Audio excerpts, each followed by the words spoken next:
All right, welcome back, everyone. We're diving deep today. Get ready. Always ready. Awesome.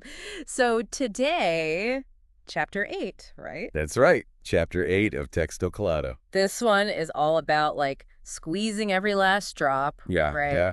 Making that 9 to 5 work for you. Not just work, but like work harder. Harder. Exactly. And it's not even about loving it. No, not at all. It's more strategic. Like, how do we use this thing? It's a stepping stone. Yes, using our job as a stepping stone. To hit those financial goals faster. Faster, yeah.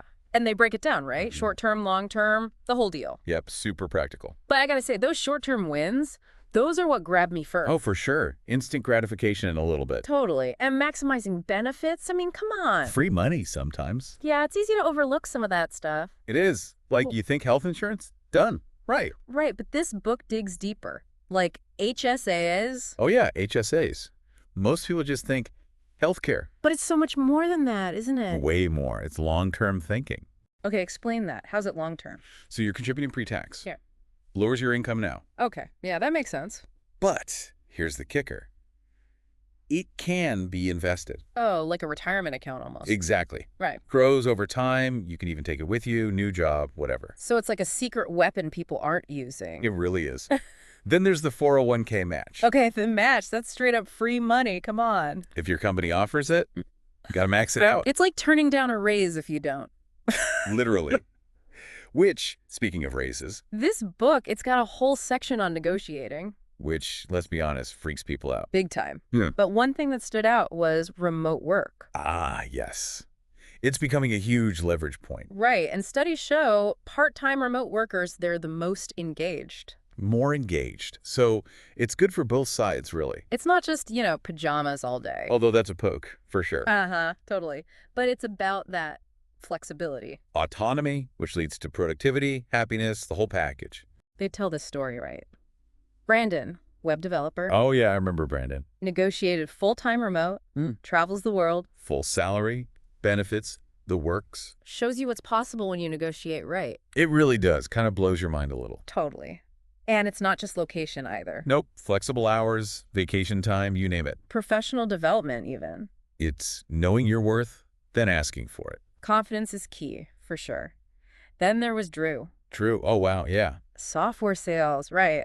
Gets a $100,000 raise. And a move to LA, all while remote. Like, it's achievable, Absolutely. Yeah. We limit ourselves by not asking. So bottom line for our listeners, what do they need to know about negotiating? Okay, first, research. Market value, company needs, all that. All of it. Then don't underestimate timing. Oh, good point. Yeah, when you ask matters. Big time. Performance reviews, end of year, stuff like that. Smart. Okay, now this one's kind of intimidating.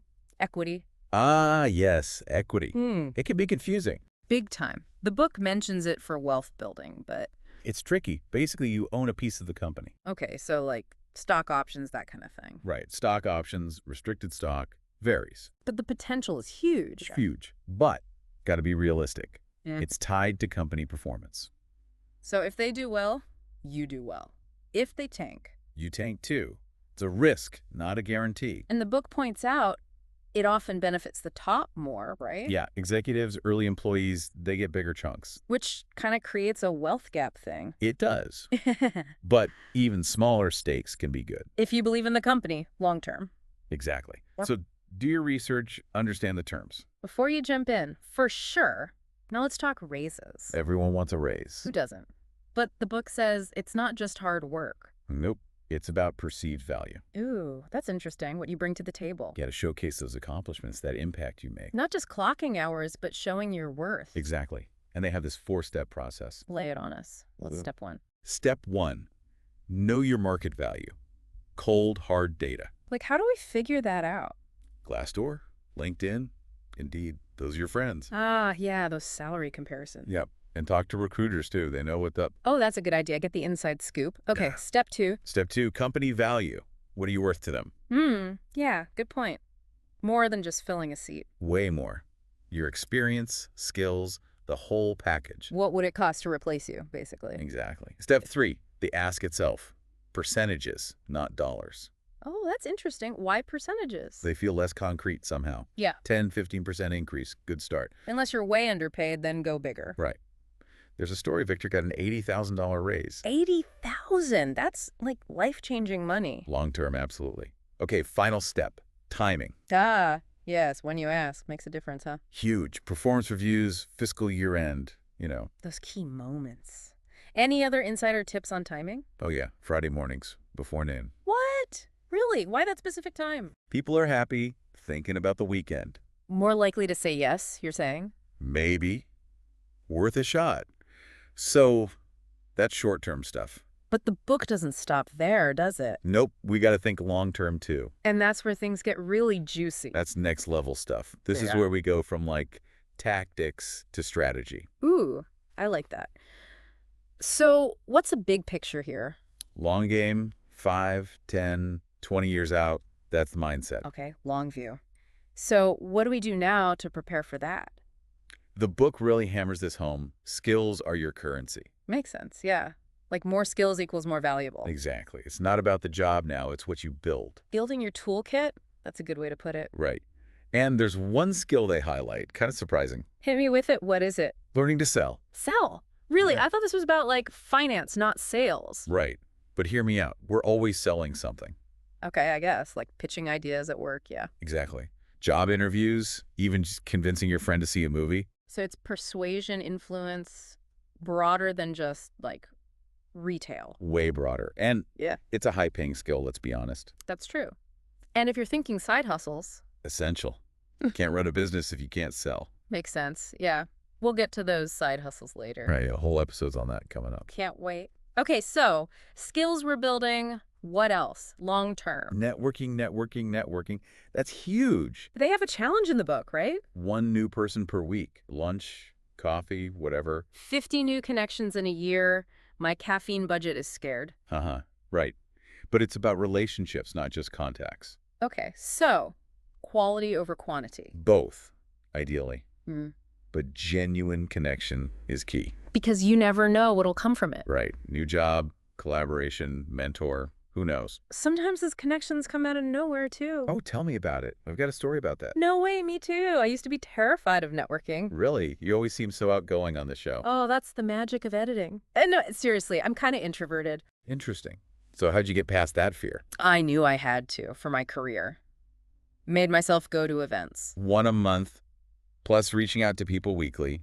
That's the book's advice. That was my plan too. Uncomfortable at first, but it got easier. So it paid off. All that effort. Big time. Got advice, insights from experienced folks. Mentorship, that's priceless. And landed freelance clients that way too. See, it works. Got to put yourself out there. One connection led to a $25,000 project. Wow. That's a return on investment right there. It's an investment in your future, really. Couldn't agree more. So wrapping up this chapter, big takeaways. Maximize what you're getting now from your job. Benefits, negotiation, don't settle. Squeeze every drop of value out of it. Love it. And start thinking long term. Those skills, crucial. Especially the ones you can take anywhere, right? Exactly. And make networking a habit, not a chore. It can be fun once you get over that initial hump. So true. The book leaves us with a question to ponder. Ooh, I like those. Lay it on us. If you could learn one new skill this year to boost your value, What would it be? That's a good one. makes you really think, prioritize, what moves the needle for you? Don't just think about it. Do something about it. Take action. That's how you turn a 9-to-5 into a launch pad. Launchpad to something awesome, hopefully. Exactly. Speaking of awesome, next episode, We tackle side hustles. different types, how to find the right one, turn passion into profit. That's going to be a good one, folks. Don't miss it.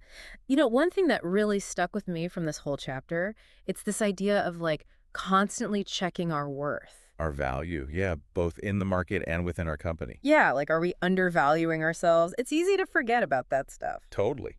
You get busy, heads down, just assume everything's fine But the job market, it changes so fast. all the time.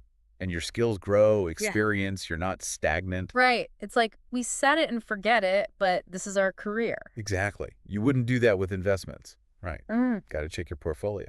Exactly. So how often are we supposed to be like reevaluating? Good question. No magic number, but at least once a year, I'd say. Once a year. Okay. Or something big changes, right? Right. Your role shifts, responsibilities, or the whole industry goes bonkers. Makes sense. And the book, it gives you tools for this, right? Oh yeah, tons of resources. Online salary calculators, for one. Those are super helpful, yeah. Get a ballpark idea.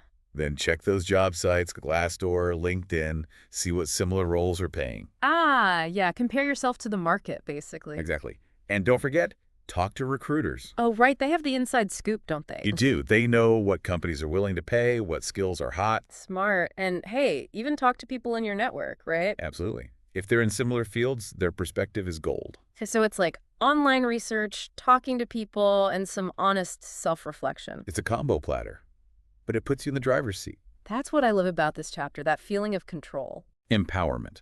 You're not just along for the ride. You're shaping your path. It's not just about a bigger paycheck. It's about knowing your worth. Right. Confidence, making decisions that feel good. So to wrap this whole deep dive up, Bring it home for us. don't wait for someone else to tell you what you're worth. Go out there and figure it out. Research, network, ask for what you deserve. That's what we've learned from Texto Colado, Chapter 8. Making that 9 to 5 work harder, smarter, and for you. Awesome stuff. Thanks for joining us, everyone. We'll see you next time.